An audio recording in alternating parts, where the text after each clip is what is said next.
मुंबई और आसपास के इलाकों में हो रही लगातार बारिश के नतीजे में मामूलाती जिंदगी मुतासिर हुई है। नदियों की सतह-ए-आब में इजाफा हुआ है। मुंबई शहर के बेशतर इलाकों में फिर मूसलाधार बारिश के बाद हालात खराब हो जाने का खदशा है। मुंबई में 48 घंटों तक के लिए रेड अलर्ट जारी कर दिया गया है। वेस्टर्न एक्सप्रेस हाईवे पर जमीन के खिसकने के नतीजे में कई चट्टानें और मिट्टी के तोदे सड़क पर आ गए हैं। मुंबई शहर में आज सरकारी दफातर बंद पड़े हुए हैं। रेलवे और बसों की रफ्तार मुंबई में काफी धीमी पड़ गई है। ट्रेनें बंद करने की नौबत आ सकती है। मुंबई के मेयर ने कुछ इलाकों का दौरा करके जलथल के मसले का जायजा लिया। कल रात से 10 घंटों में कुछ जगहों पर 250 मिलीमीटर से ज्यादा बारिश रिकॉर्ड की गई है।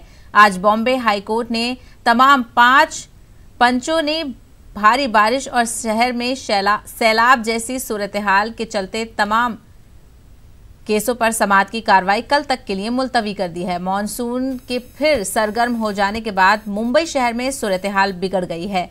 कई लोगों को नशीबी इलाकों से निकलकर महफूज मकामात पर मुंतकिल किया गया। आज दोपहर समंदर में बड़ी लहरें उठने के बाद जमीनी इलाकों से समंदर में पानी का बहाव मुतासिर हुआ है और कुछ जगहों पर सतह-ए-आब बढ़ गई है।